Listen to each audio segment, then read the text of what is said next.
Kadang, ia yang selalu ingin dihargai, ia yang selalu ingin dihormati, ia tidak menyadari betapa pentingnya untuk berkaca terlebih dahulu.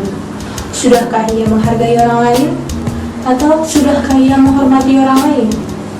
Misalnya, dalam kehidupan bertetangga, sebagai makhluk sosial, seharusnya kita dapat saling bertegur sapa, saling menghargai, dan saling bertoleransi. Kebanyakan diantaranya merasa sombong, acuh, dan tidak peduli terhadap sesama. Alasan tidak mau berinteraksi, mereka beranggapan bahwa mereka dan lingkungannya tidak satu kasta. Ini salah satu contoh ciri orang yang tidak mencintai diri sendiri.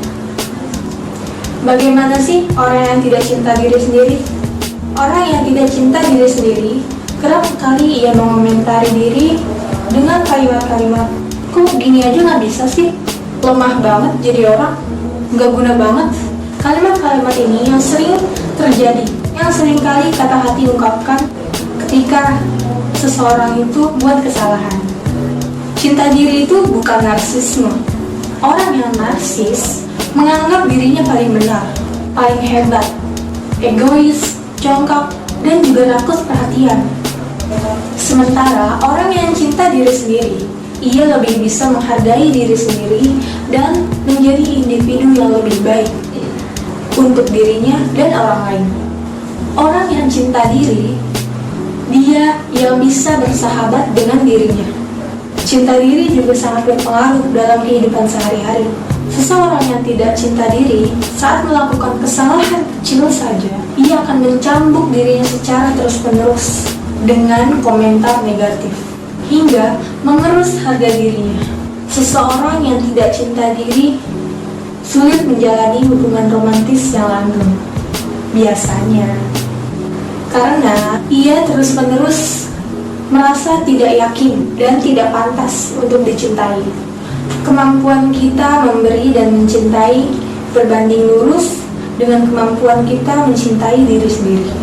Seseorang yang tidak mencintai diri cenderung merasa insecure dan tidak aman. Ketika manusia merasa tidak aman, pilihannya hanya dua, fight or flight. Bertengkar dengan orang sekitar atau berlari dalam kesedihan yang tak berujung. Biasanya, kata hati negatif berasal dari suara-suara yang kita dengar di masa kecil. Apakah itu suara orang tua yang marah-marah, kakak yang mengancam, guru yang tidak puas dengan nilai kita, prestasi kita, atau teman sekelas yang merundung. Suara menghakimi ini terdengar berulang-ulang, seakan kita ini selalu salah dan tidak pernah cukup untuk mereka. Memang, memberi kritik terhadap diri sendiri itu perlu, penting untuk perkembangan sebagai manusia.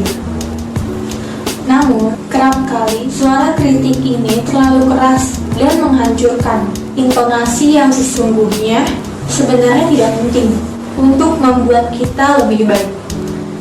Kritik menghancurkan yang berkepanjangan bisa mendorong kita dalam keputusasaan, bahkan bunuh diri karena benci terhadap diri sendiri. Mulailah tumbuhkan cinta dan jadilah sahabat bagi diri sendiri. Ketika kata hati mulai mencambuk cara bertubi-tubi, sadarilah, ganti suara ini dengan suara-suara yang membuatmu tenang, menenangkan. Suara-suara yang pernah kalian dengar dalam hidup ini. Apakah itu suara orang tua yang menenangkan, suara sahabat terbaik, suara psikiater, atau suara penulis favorit yang penuh kebijaksanaan? Kata hati yang sehat itu ibarat suara yang datang dari seorang hakim yang bijaksana, mampu membedakan mana yang baik dan mana yang buruk. Dari sini perlu kalian pahami, mulailah untuk memilih akan menjadi apa kalian untuk diri sendiri.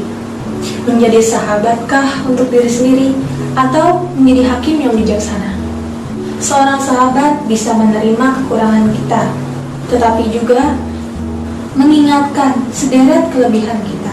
Orang sahabat akan menerima kita padanya, bahwa kita cukup dengan diri kita. Tidak perlu kurang atau lebih. Ketika kita mencintai diri, kita akan lebih mampu menerima kekurangan dan kelebihan kita.